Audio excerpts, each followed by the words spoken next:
brought to you by Palvi Agrico. आता शेतीसाठी जे काही लागणार ते घरपोच मिळणार, तेही मोबाईलच्या एका क्लिकवर.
एवढा बंदोबस्त लावायची गरज काय?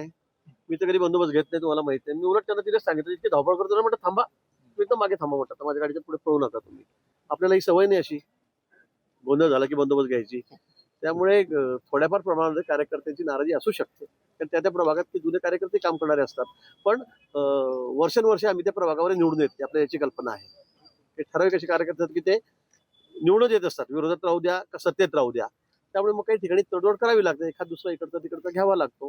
आणि म्हणून मला वाटतं ही सगळी पॉलिटिकल ऍडजस्टमेंट आहे, हे गणित आहे. पण निश्चित जुन्या कार्यकर्त्यावर सुद्धा अन्याय होणार नाही याची खबरदारी मी घेतो.